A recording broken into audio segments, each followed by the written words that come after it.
case I see him disconnect. Okay, fine. So तो हम लोग उस दिन बात कर रहे थे कि टॉपलिक कब होता है कब नहीं होता है। फिर मैं आपको बता रहा था कि नॉर्मल रिएक्शन इन जनरल हम बता सकते हैं कि कोई भी ऑब्जेक्ट अगर लाइक कर रहा है किसी सरफेस के ऊपर तो उसका नॉर्मल रिएक्शन रिप्रेजेंटेटिवली Yes. बीच से जा सकता है ना। बट अगर हम उस पर एक फोर्स लगाते हैं हॉरिजॉन्टल फोर्स लगाते हैं and if the contact surface is not smooth that means there is possibility of friction. तो अगर आप फोर्स लगाओगे उसको राइट साइड में खींचने के लिए तो लेफ्ट साइड में अपने आप ही फ्रिक्शन लगने वाला है because the surface is rough in case right. कुल मिला के मैं इतना बताना चाह रहा था I was going to make this you know that day and so I'll just quickly make it again today also just to make sure that whatever I want to convey is conveyed. So the surface is rough. शुरू शुरू में जो से यहाँ पे MG लग रहा है और ऊपर जो है नॉर्मल रिएक्शन लगने वाला है now since we are having vertical equilibrium and MG के बराबर होना ही है ये तो क्लियर है ना। अब क्या होता है अगर हम इधर को फोर्स लगाते हैं अब जैसे ही मान लो कोई एक Yes, sir. हॉरिजॉन्टल बॉडी है उस पर अगर आप इधर को फोर्स लगाओगे टुवर्ड्स राइट तो अगर ये सरफेस पे है और सरफेस रफ है तो ऑब्वियसली फ्रिक्शन उल्टी डायरेक्शन में लगने वाला है right in order to stop Yes, the sir. Relative motion.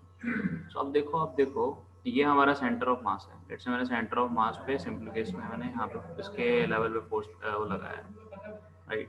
Now this is the centre of मास।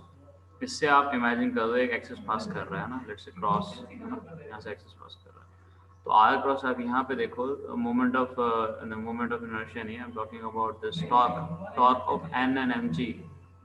पहले तो सेंटर ऑफ मास के अबाउट जीरो था बिकॉज एन भी पास कर रहा है एम जी पास कर रहा है राइट। लाइक अगर एक्सिस ये होता है और कोई भी एक फोर्स होता है तो लाइन ऑफ फोर्स मतलब ये और उसका जो भी डिस्टेंस होता है परपेंडिकुलर ये हो जाता है यहाँ तक मान लो फोर्स है तो ये हो गया आर जो भी ये परपेंडिकुलर डिस्टेंस हो जाता है which comes out to be R sine theta this perpendicular distance into the force का magnitude this perpendicular distance into the force का magnitude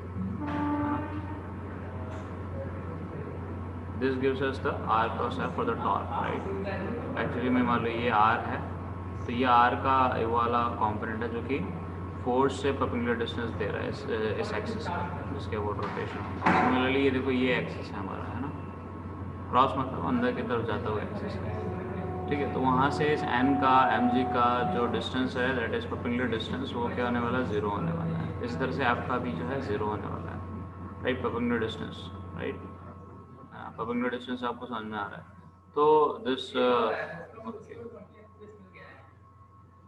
so this perpendicular distance in this case of n and mg and f will be zero। now जैसे ही f apply कर रहे हो अब एक f नीचे से लग रहा है ना एक फ्रिक्शनल फोर्स नीचे से लग रहा है लेकिन इस frictional force is going to have some distance from here from the central point I mean the centre of mass so this distance is not going to be zero right. तो नीचे लग रहा है ना तो ये देखो कि अब डंडी ऐसे जाने वाली है ना तो समझ लो ऐसे जा रहा है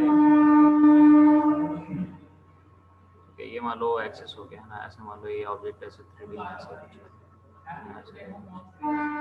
है तो ये हमारा एक्सेस हो गया ऐसे अंदर जाता है उसमें इस तरह से एक्सेस है।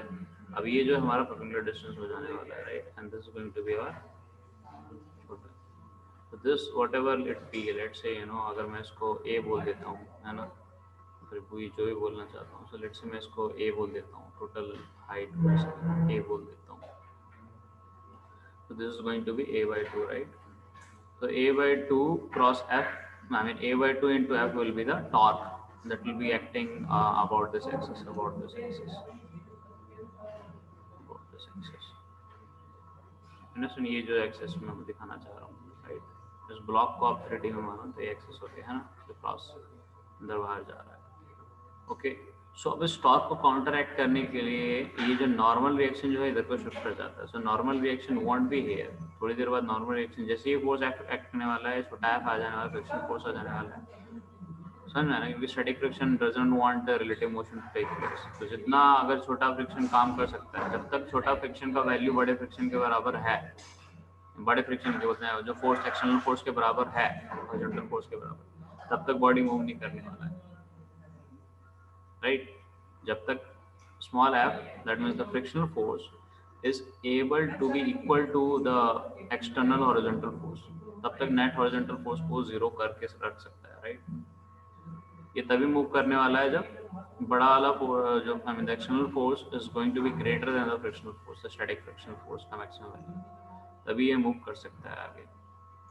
नाउ जैसे ही छोटा फोर्स एक्ट करेगा ना, this is there is going to be a torque, torque का वैल्यू कितना हो जाने वाला है, F इंटू a/2 हो जाने वाला है, a/2। अभी F इंटू a/2 कैसे आया, ये तो आपको समझ में आ गया, ये तो F है ना, F है ये, और इसका perpendicular distance from the axis of rotation, फिर axis passing the centre of mass है ना, उसका डिस्टेंस क्या है, a/2, तो F a/2 is going to the torque of the system. बाकी सबका तो जीरो है, इस कैपिटल F का जीरो है, mg का जीरो है। Now and normal reaction just to counteract it will shift in this side. So normal reaction now no more will be acting from here. Its magnitude will remain same, but it will shift towards this, towards right. So वो ऐसे act करेगा, मतलब overall देखोगे तो ना ना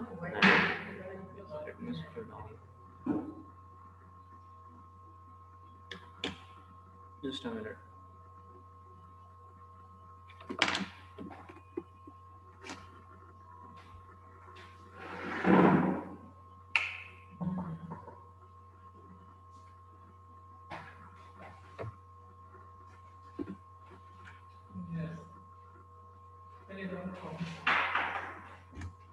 ठीक है, सो अब ये जो आ गया नॉर्मल रिएक्शन ऊपर की तरफ लग रहा है। अब ये इस तरह से लगेगा कि देखो ये जो फोर्स है, सोचो है ना, इस तरह से अगर आप पे एक वो है ना एक्सिस ऑफ रोटेशन, ऐसा चक्रा मान है ना, तो इधर को फोर्स लगाओगे तो ये इस डायरेक्शन में घूमने वाला है, इस डायरेक्शन में घूमने वाला है, राइट। नाउ अब ये जो है ये it's going to be like इधर को फोर्स लगाने वाला है, इधर को लगाने वाला है ना, ऐसा चक्रा मान लो है ना, इधर को लगाने वाला है, तो ये इधर को घुमाने वाला है, एंटी ऐसा ऐसा घुमाने वाला है एंटी क्लॉकवाइज, तो ये काउंटर एक्ट कर देगा इन दोनों जो टॉर्क प्रोड्यूस करने वाला है। It is going to have some distance from now this axis, right? It is going to be like this. This is a normal reaction, है ना। तो ये जो डिस्टेंस होगा कुछ भी x है ना, तो ये x n एक टॉर्क लगाने वाला है अब उल्टी डायरेक्शन में, राइट। सो वो काउंटर एक्ट कर देगा, so that F a/2 is going to be x। जब तक ये होगा तब तक ये रोटेशनल भी इक्विलिब्रियम में रहेगा, और n equal to mg and f equal to f से भी ये होगा वर्टिकल इक्विलिब्रियम, और ये हो गया हमारा हॉरिजॉन्टल इक्विलिब्रियम के लिए कंडीशन, और ये हो गया हमारा रोटेशनल इक्विलिब्रियम के लिए। रोटेशनल इक्विलिब्रियम के क्या होगा, अपोजिट डायरेक्शंस में टॉर्क जो इक्वल हो जाएंगे। ठीक है, समझ में आ गया। तो तीन टाइप के इक्विलिब्रियम रहेंगे। नाउ टॉपलिंग क्या होता है, टॉपलिंग मतलब आप देख रहे हो, टॉपलिंग में एक फिक्स पोजीशन होता है। टॉपलिंग होता है क्या है, मतलब ऐसा गिर जाना, जैसे कि अब टॉपलिंग में क्या होगा, अब ये जो है ऐसा आ जाएगा, ऐसा आ जाएगा, ये जो है ये जो चीज़ है वो ऐसे ऐसे हो जाएगी, ये ऐसे आ जाएगी, ये जो चीज़ है वो ऐसे आ जाएगी, ऐसे है ना। टॉपलिंग मतलब ये हुआ, और ये इधर को चला गया, ये इधर को चला गया, समझ में आना क्या बोल रहा हूँ। टॉपलिंग मतलब ये हुआ, इस तरह से जाके गिरेगा। Yes sir. So this is kind of rotational thing, right, है ना। तो ये तभी हो पाएगा जब रोटेशनल इक्विलिब्रियम मेंटेन ना हो पाए। अब ये कब होगा कुछ सोचो, देखो n की वैल्यू तो सेम रहने वाली है, n की value is not going to change in terms of magnitude, although n जो है राइट टुवर्ड शिफ्ट करते जाएगा, लेकिन n की value is also always going to be mg के बराबर, राइट, क्योंकि उसको तो वर्टिकल इक्विलिब्रियम मेंटेन करने के लिए उतना ही n लग की जरूरत है, mg के बराबर, ठीक। तो क्या होगा, देखो ये n जो है इट कैन शिफ्ट मोर राइटवर्ड्स, जितना राइटवर्ड शिफ्ट करेगा उतना ही x का वैल्यू बढ़ेगा, उतना ही x का वैल्यू बढ़ेगा, उतना x इंटू n का वैल्यू बढ़ जाएगा, दैट मीन्स उतना ही अपोजिट डायरेक्शन में, इस डायरेक्शन में टॉर्क जो है बढ़ जाएगा, राइट।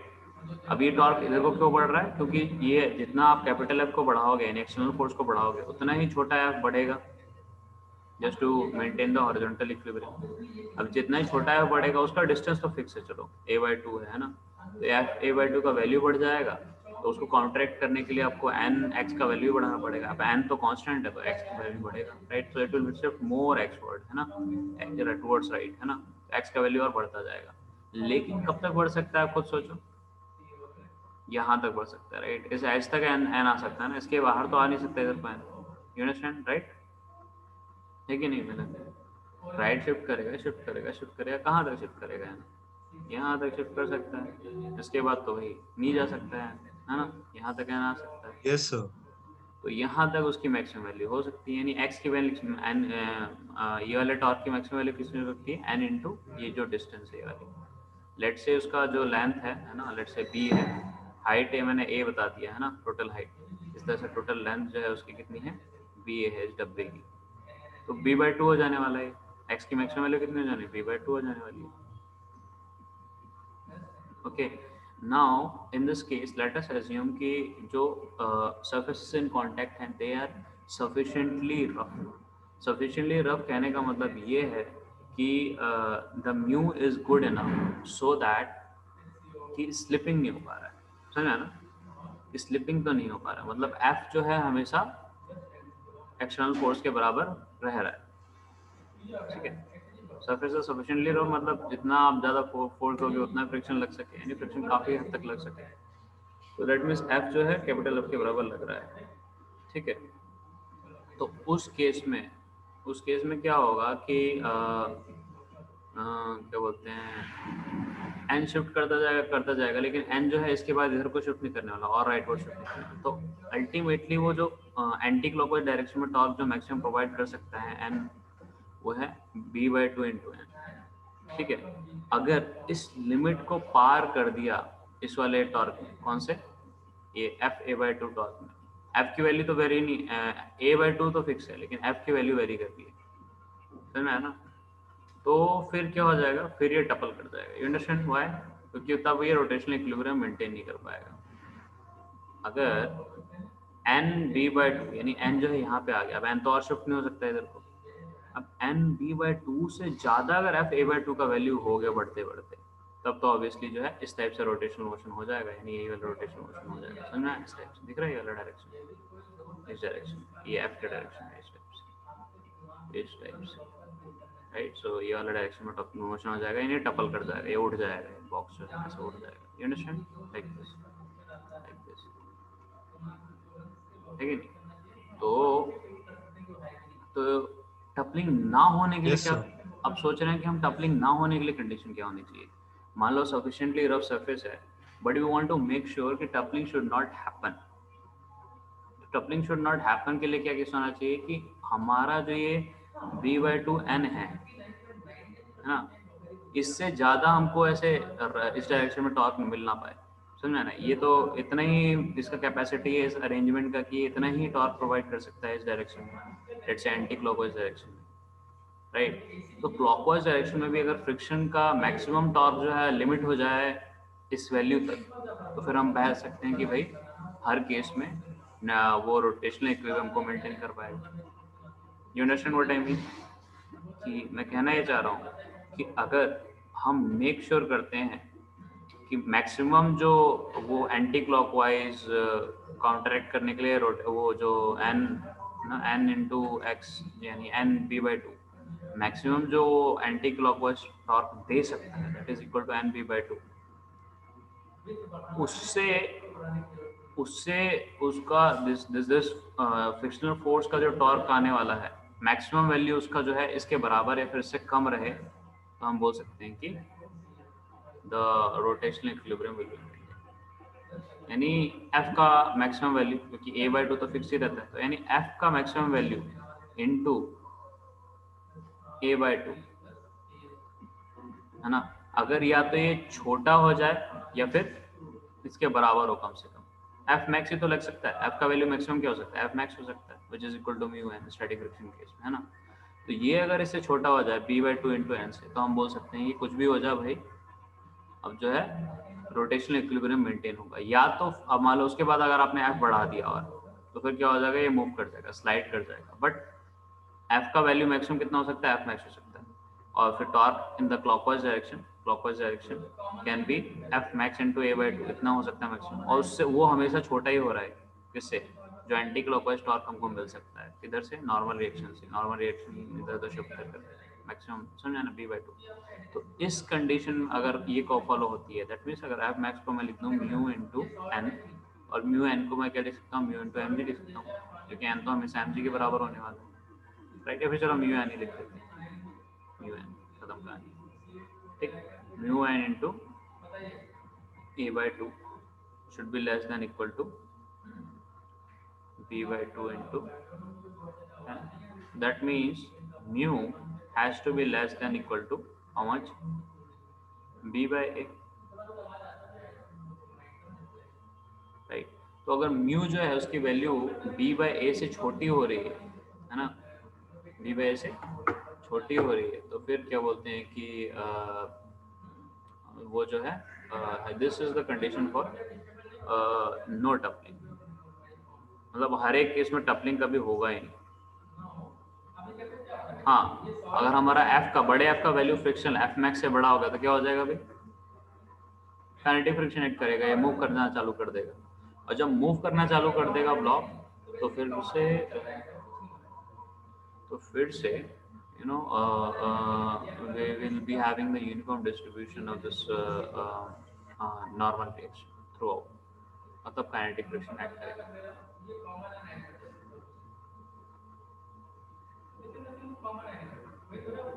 आई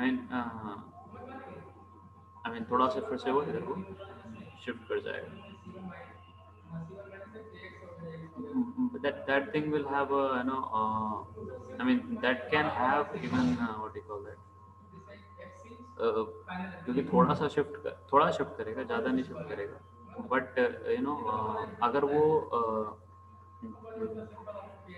क्या बोलते हैं, if that condition is taken place, मतलब विदाउट टपलिंग, अगर ये एक्शनल फोर्स छोटे एफ से फ्रिक्शनल फोर्स से बड़ा हो गया, that means now static friction से अब कम फ्रिक्शन लगेगा, थोड़ा सा काइनेटिक फ्रिक्शन लगेगा, रिलेटिवली थोड़ा सा कम होगा, ठीक है? तो वो एक्ट करता रहेगा और ये आगे बढ़ता रहेगा, और नॉर्मल रिएक्शन हो सकता है कि मतलब थोड़ा सा एक्सट्रीम से इधर को आ जाए, जितना भी हो, मतलब whatever it will happen, the rotational equilibrium will be there। ये शुरू में हो गया और मैक्सिमम वैल्यू उसकी होती है ना स्टैटिक फ्रिक्शन की, और उसको पार कर गया या फिर मोशन में आ गया, तो फिर वो हमेशा उसमें रहेगा ही रहेगा, इसमें रोटेशनल इक्विलिब्रियम में रहेगा। That means it will be consolidated. Okay, so no toppling के लिए क्या होना चाहिए? Mu should be less than b by a। b is what? b is the ये वाला length, and a is the height over here, ठीक है? Okay, तो आप इसको इस तरह से भी देख सकते हो, क्या बोलते हैं, b should be greater than equal to mu a। अब आप खुद सोचो, इस तरह से आपके लिए देखना और सुनना आसान, कैसे सोचो, आप खुद सोचो, जितना ही ये ऐसा लंबा सा होगा, कुल मिला के बोलना चाह रहा है कि b has to be greater than mu a। Mu तो कांस्टेंट है, a इज समथिंग, है ना, a is the height and b is the length, right? तो b जितना बड़ा होगा उतना ही टपलिंग आपको लग रहा है कम होना चाहिए। b जितना छोटा होगा, यानी इस टाइप से जितना ऑब्जेक्ट होगा, राइट, जिसका टपलिंग आसानी से हो जाएगा। लेट्स से मैं आपसे पूछता हूँ 1 का 2 का किसका टपलिंग आसानी से हो सकता है, बताओ मिलन, किसका टपलिंग आसानी से हो सकता है? 1 फिगर नंबर 1 का कि फिगर नंबर 2 का? फिगर नंबर 1 है ये, और ये फिगर नंबर 2, फिगर नंबर 2 का। फिगर नंबर 2 का आसानी से टपलिंग हो सकता है, यानी उसका जो लेंथ है, फिर जिसको मैं लेंथ बोल रहा हूँ, यानी हॉरिजॉन्टल जो डायमेंशन, हॉरिजॉन्टली वाला, है ना, उसको जो मैं लेंथ बोलना चाह रहा हूँ, has to be greater than the vertical height, है ना, तो फिर वो टपलिंग नहीं होएगा आसानी से, मतलब टपलिंग आसानी से नहीं होगा। So this is the condition for not toppling, है ना? तो b has to be greater, b has to be greater, b मतलब ये जो लंबा वाला है, तभी तो टपलिंग नहीं होएगा, राइट? आपको देख के भी लॉजिकली भी समझ में आ रहा है कि बी जितना ज़्यादा होगा, है ना, ए से, ए के कंपैरेटिवली, उतना ही टपलिंग होने का कम चांस है, ये तो आपको देख के समझ आ रहा है। तो that is why it is B should be greater, B should be greater than A into some constant, okay, A into, right? So this is also how you can remember this,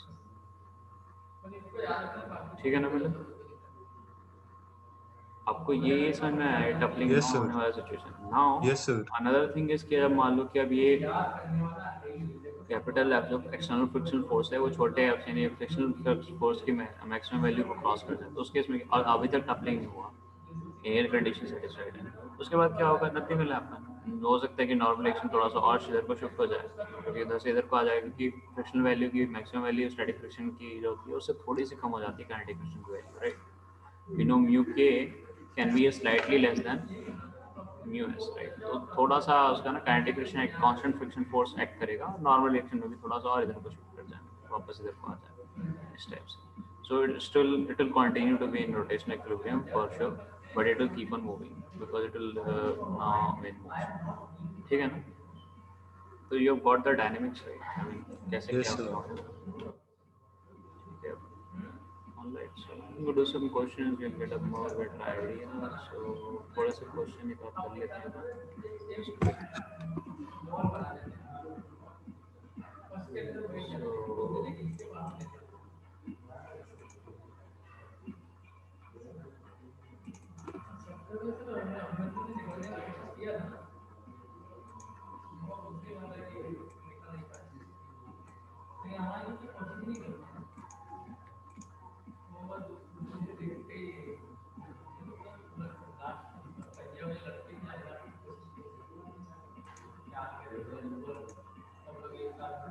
Okay, you're going to see the question.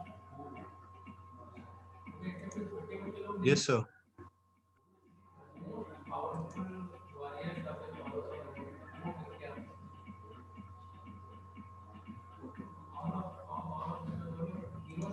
Fine, then just try this question.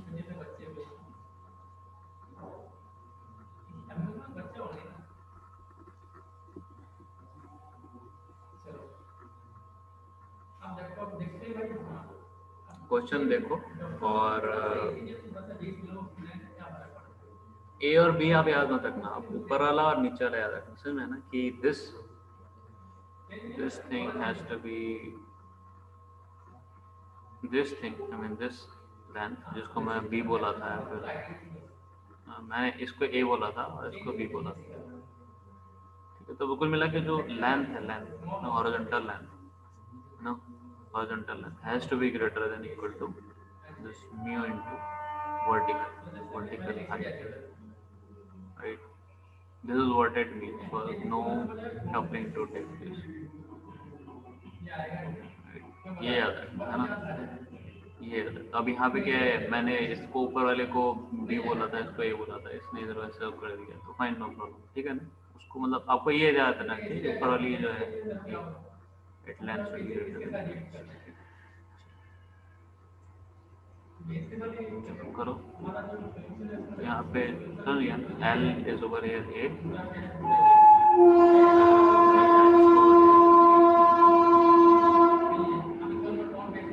चलो सोचो उसके बारे में, करो थोड़ा दिमाग लगाओ, सोचो question. I'll give you let's say 3 minutes. इस क्वेश्चन में आपको थोड़ा सोचना पड़ेगा, दिमाग लगाना पड़ेगा, वापस आने के लिए क्या करना है, क्या आंसर होगा.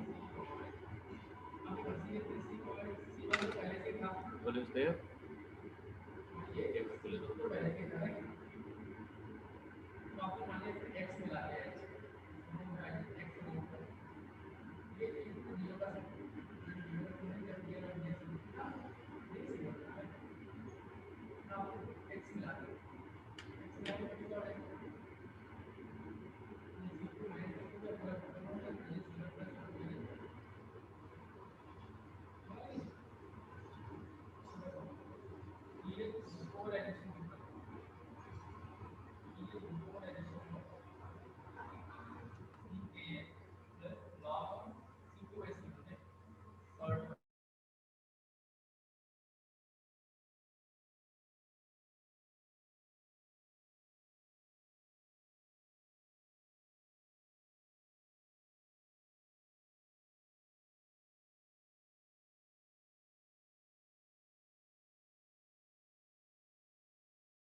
So, are you done?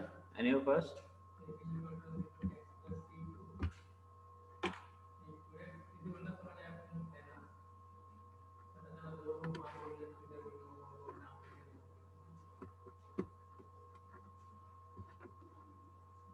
बच्चों हुआ क्या? No, sir.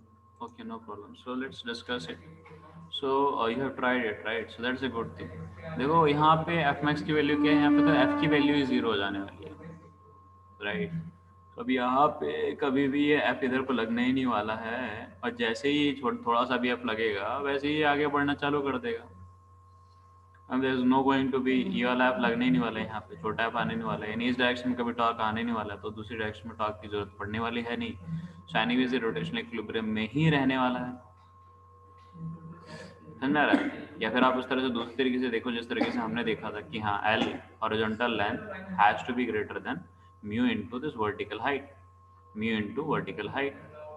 सो ये क्या है होगा, तो ये हमेशा रोटेशनल इक्विलिब्रियम में रहेगा, राइट? तो एल मतलब चलो ठीक है, यहाँ पे ए है, A has to be greater than mu which is over here. क्या है म्यू की वैल्यू बताओ तो जरा, म्यू की वैल्यू क्या है? म्यू की वैल्यू क्या है विपुल?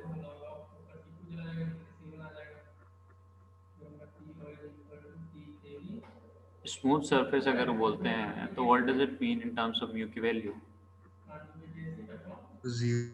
0, sir. Zero, right? So that zero हो गया है ना, जीरो इंटू एच, एच क्या है यहाँ पे बी है, zero into B, A is A greater than zero, answer is yes. So यहाँ पे कुछ होने नहीं वाला है, न्यूमेरिकली भी हम देखें तो हमको समझ में आ जाएगा कि यहाँ पे रोटेशनल इक्विलिब्रियम मेंटेन ही होने वाला है, क्योंकि ये कंडीशन हमेशा सेटिस्फाई रहने वाली है, क्योंकि ये फ्रिक्शन फोर्स लगने नहीं वाला है, इधर वो इस डायरेक्शन में टॉर्क कोई आने नहीं वाला है, तो नॉर्मल को भी इनफैक्ट इधर को शिफ्ट करने की जरूरत नहीं है, इधर इस डायरेक्शन में उल्टा एंटी इस डायरेक्शन में टॉर्क आने नहीं वाला है, तो इस डायरेक्शन में टॉर्क की जरूरत पड़ने नहीं वाली है। खत्म कहानी, हमारा हमेशा रोटेशनल इक्विलिब्रियम मेंटेन होने वाला है। तो क्या होगा, जैसे ही थोड़ा हॉरिजॉन्टल फोर्स एफ इधर को आएगा, ये आगे बढ़ता जाएगा बढ़ता जाएगा बढ़ता जाएगा, तो पीछे फ्रिक्शन जीरो, खत्म कहानी, नॉर्मल स्लाइडिंग हो जाएगा। इसलिए what find out the minimum value of F for toppling, है ना? तो एक क्वेश्चन थोड़ा ट्रिकी क्वेश्चन है, क्योंकि उसने बोला मिनिमम वैल्यू, तो आप एक पर्टिकुलर वैल्यू के लिए हंट करोगे, है ना?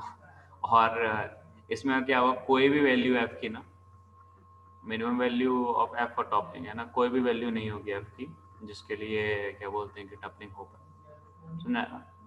There is no value, so there will be no toppling in this case, no toppling, समझ में आया ना? कोई भी एफ की वैल्यू ले लो, there will not be any toppling, समझ में आया ना? Yes, sir. Okay Vipul, clear to you what I was trying to explain right now? Why it will happen like that? Vipul है ना? Vipul is there. Vipul आपको समझ में आया ये टॉपिंग? Yes, sir. ओके, चलो भाई अभी वाला क्वेश्चन करो, दूसरा question it's more interesting, I mean इसमें आपको कैलकुलेशन करना पड़ेगा, सो दिमाग ऑब्वियसली थोड़ा सोचना पड़ेगा, but still I mean you have to do calculation, है ना? पिछले वाले में क्या था, खाली दिमाग से भी हो जाता है, या फिर कैलकुलेशन वाइज न्यूमेरिकल वाइज भी देखते कि B I mean B has to be greater than mu A, या फिर I know L is greater than mu H, तो हो जाता है आपका काम। Find the minimum value of L so that a truck can avoid dead end without toppling the block kept on it. अच्छा देखो, यहाँ पे मैं पहले ही बता दे रहा हूँ, देखो ये ट्रक जो है वेलोसिटी v के साथ जा रहा है, और ये जो है L डिस्टेंस कवर करने वाला है with some deceleration, let's say a minus a, है कि नहीं?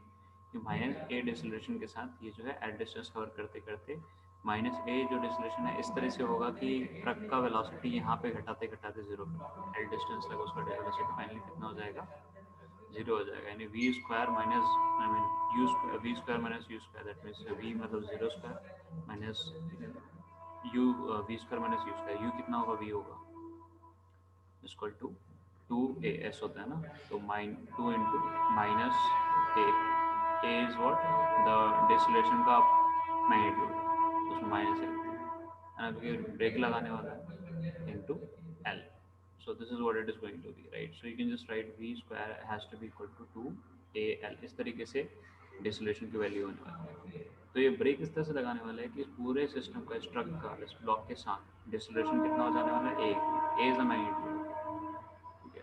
तो वो डिसलेशन के साथ लगने वाला है।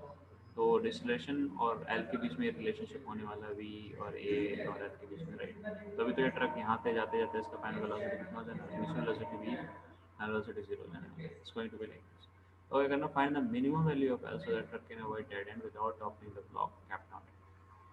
तो कुल मिला के आपको करना है, ये तो सफिशिएंटली रफ लिखा गया है, यानी जितना भी फ्रिक्शन लग सकता है लग जाएगा इसमें, मतलब फ्रिक्शन का इसमें अभी कोई लिमिट नहीं है एटलीस्ट यहाँ पे। मतलब यहाँ पे जो है इसमें फ्रिक्शन जितना वैल्यू लगाना चाहो लगा सकते हो, यानी आप जितना भी फ्रिक्शन यहाँ पे लगाना चाहते हो आगे की तरफ पीछे की तरफ इन दोनों सर्फेसिस के बीच में, उतना वैल्यू उसका लिमिट जो है क्रॉस नहीं करेगा, जितना भी फोर्स लगेगा लग सकता है। So what it means, question क्या ट्रांसलेट हो जाता है कि देखो यहाँ पे तो देखो अब फ्रिक्शन लगने वाला है, देखो ट्रक जितना आगे बढ़ने वाला है ये ब्लॉक भी आगे बढ़ने वाला है ट्रक के साथ, है ना। अब फ्रिक्शन सफिशिएंट है तो वो, अब ये ब्लॉक कैसे आगे बढ़ेगा, ब्लॉक तो यहाँ पे जो फ्रिक्शनल फोर्स है उसी के दम पे आगे बढ़ेगा ना, राइट। ट्रक के ऊपर तो नीचे फ्रिक्शन फोर्स लगने वाला है ना टायर के थ्रू, तो ट्रक आगे बढ़ रहा है। अब ट्रक के ऊपर ब्लॉक है तो ब्लॉक को कैसे फोर्स मिलेगा आगे बढ़ने का, फिर एक्सीलरेशन या फिर डिसलेशन मिलने का, कैसे कैसे मिलेगा उसको, फोर्स लगना चाहिए उसको। फोर्स कौन सा लगेगा, हॉरिजॉन्टल एक्शन, फ्रिक्शन एक्ट करेगा। एंड हैड टू बी डिसलेशन, डिसलेशन मतलब पीछे की तरफ फोर्स, यानी उस पर क्या लगने वाला है, पीछे की तरफ जो है ब्लॉक के ऊपर जो है पीछे की तरफ जो है फ्रिक्शन लगने वाला है। You understand. अब आपको सोचना होगा कि friction is going to act in the backward direction, सुना है।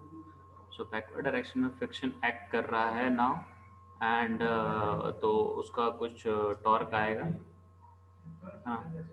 सो this torque could have been easily balanced by this, कौन सा, ये जो नॉर्मल रिएक्शन वाला जो टॉर्क आने वाला है उसका मैक्सिमम। तो उस केस में आप देख लो कि कितना उसका मैक्सिमम वो जा सकता है, क्या बोलते हैं, आई मीन आपको कुल मिला के आपको मैक्सिमम फ्रिक्शन की वैल्यू निकालनी पड़ेगी जो ये विदाउट कर सकता है, सुन रहा है ना। क्योंकि देखो सर शॉर्टेस्ट डिस्टेंस एल होने के लिए आपका ब्रेकिंग का कैपेसिटी सबसे ज़्यादा होना चाहिए, यानी डिसलरेशन यानी ए का वैल्यू मैग्नीट्यूड वाइज सबसे ज़्यादा होना चाहिए, तभी तो एल छोटा हो जाएगा। You can understand right, V square is there दोनों में, वी स्क्वायर तो उतना ही है, this is on the left hand side. Now to have a small l, very small l, we have to have a very big value of a, है ना। a is the magnitude of deceleration, यानी अगर वो -4 metre पर second square की speed से एक्सलेट कर रहा है, मीन 4 मीटर पर सेकेंड स्क्वायर की स्पीड से के रेट से उसका स्पीड घट रहा है ना, that is what I mean. a का डिसलेशन का मैग्नीट्यूड है a, तो उसकी वैल्यू ज़्यादा होनी चाहिए तभी तो जल्दी रुक जाएगा, ज़्यादा तेज से ब्रेक लगाओ तो जल्दी रुक जाएगा, एज सिंपल एज दैट। तो ए का वैल्यू जो है ज़्यादा से ज़्यादा होना चाहिए, ए का वैल्यू ज़्यादा होना चाहिए मतलब पूरे सिस्टम का ए होगा, राइट। ट्रक के साथ साथ इसका भी ए उतना ही होगा। अब ए का वैल्यू ज़्यादा से ज़्यादा क्या कितना हो सकता है, अब वो यहाँ से आपको मिल जाएगा। देखो मास जो है यहाँ पे फ्रिक्शन, यहाँ पे जो ये क्या नाम है, यहाँ पे जो मास पड़ा हुआ है इस पे जितना फोर्स लगेगा फ्रिक्शन का, frictional force divided by this mass is going to be the giving the value of A. कि जितना इस व्हीकल का एक्सेलरेशन है उतना ही इसका भी एक्सेलरेशन है ना। तो फ्रिक्शन पीछे की तरफ लगेगा एंड एक्सेलरेशन भी पीछे की तरफ होने वाला है ना, right. It is going to retard, right. Velocity इधर को ऑलरेडी है, इसका भी और ये पीछे की तरफ रिटार्ड करने वाला है। So now F by M is going to give you the acceleration. तो आपको पता करना पड़ेगा कि एफ का कितना मैक्सिमम वैल्यू ये झेल सकता है विदाउट डबलिंग, है ना। तो जो मैक्सिमम वैल्यू क्या होता है एफ का, F without doubling, F into जो भी है इसका h/2 है ना, ये वाला ये हो गया इसका torque, h/2 is equal to normal action which is equal to mg into b/2। Normal action तो mg के बराबर ही होना है, mg into b/2, right. b/2 क्या हो जाने वाला है, याद आ रहा है ना, ये याद आ रहा है, ये डब को इस टाइप से, तो ये हो जाता है नॉर्मल एक्शन इधर को मैक्सिमम आ सकता है, तो ये b/2 हो जाने वाला है हमारे केस में, right. So mg into b/2 this is going to be the maximum value of F. इससे ज़्यादा अगर फ्रिक्शन का वैल्यू लगा दिया तो ये वाला डायरेक्शन में जो, ये वाला डायरेक्शन में जो टॉर्क आने वाला है, इस वाले डायरेक्शन में जो टॉर्क आने वाला है वो इस वाले टॉर्क से ज़्यादा हो जाएगा, विच इज़, है ना, क्लॉकवाइज एंटी क्लॉकवाइज वाले टॉर्क से। जो कि नॉर्मल रिएक्शन है कि एम जी लगा, एम जी मतलब क्या, एम जी यहाँ पे एम जी नहीं है, ये normal reaction actually, this is normal reaction, but normal reaction is going to be equal to M G, that's why reference है। क्लियर है आप लोगों को? तो this is going to be the maximum value of F. तो maximum value of F आ जाएगी आपको, तो एफ बाय एम आप करके आप मैक्सिमम वैल्यू ऑफ ए भी निकालोगे। अब मैक्सिमम वैल्यू ऑफ ए आ गया, that is going to be the, उसके करस्पॉन्डिंग फिर आपका मिनिमम वैल्यू ऑफ एल आ जाएगा। समझ में आना बच्चों मैं क्या बोलना चाह रहा हूँ, है ना? Find out the maximum value of A without coupling, which will be given by this equation. Then you divide by m, that will give you the maximum value of deceleration, that is value of magnitude of A. Now you got a maximum value of A, that will correspond to the minimum value of L. जितना ज़्यादा deceleration होगा, जितना ज़्यादा braking capacity होगा, जितना तेजी से break लगा होगा, उतना ही छोटा L होगा, उतनी दूरी से उतनी जल्दी ब्रेक, मतलब जितनी जल्दी गाड़ी का रेस्ट मिलेगी, उतनी कम डिस्टेंस L की वो मिलेगी। सो एफ निकालो मैक्सिमम, उसके करस्पॉन्डिंग ए निकालो मैक्सिमम, और फिर ए के करस्पॉन्डिंग यहाँ पे वैल्यू डाल के एल की मिनिमम वैल्यू निकल जाएगी। And everything you have to find it in terms of known things. Known thing जैसे यहाँ पे एम नोन है, वी नोन है, एल नोन है, बी और एच नोन है, right? So ultimately everything is has to comment on terms of known things. तो ये छोटू एफ जो है ये नहीं रहेगा और ये छोटू ए भी नहीं रहेगा, everything L will come in terms of this things. I think the question is quite clear to all of you. Just quickly to this question, I'm waiting for you. Okay, I'll give you 3 minutes. Clear है विपुल मिलन? Yes, sir. Okay, Vipul? Okay, Vipul is not there. Fine. So actually, the session is going to end in 2 minutes, 2.5 minutes. I'll just give you, 1.5 minutes, and 1 minute I will discuss, and we'll just push off. We are done with the rotation. And today I could have started gravitation also, but sorry, I got delayed. Okay, fine. So just do it. फटाफट calculate करो, मुझे फटाफट बता दो value, बहुत जल्दी बताओ।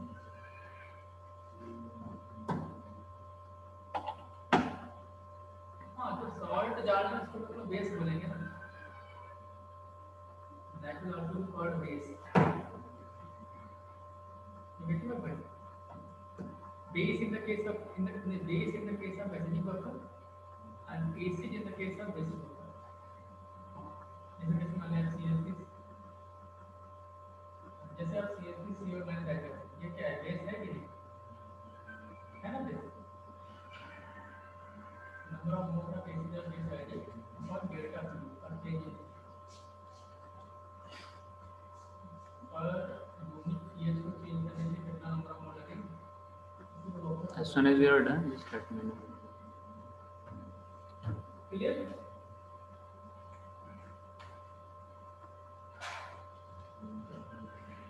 ये हमारा पॉपुलर है।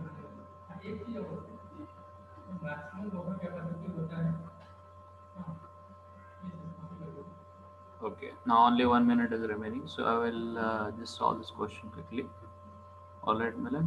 So we know यहाँ पे क्या हो जाने वाला है, यहाँ पे तो h/2 into f, ये maximum वैल्यू रिफ्लेक्शन की is going to be b/2 into normal reaction which is going to be equal to mg. So यहाँ से हमको क्या मिल जाने वाला है, f का मैक्सिमम वैल्यू मिल जाना, this is going to be the maximum value for f, जो कि विदाउट टपलिंग हो सकता है। f की मैक्सिमम वैल्यू और इससे भी ज़्यादा हो सकती है, लेकिन विदाउट टपलिंग f जो है इतनी मैक्सिमम वैल्यू मिल सकता है, this is the maximum value of f। ठीक है, तो f में m की वैल्यू कितनी आ गई, just going to be b/h into mg।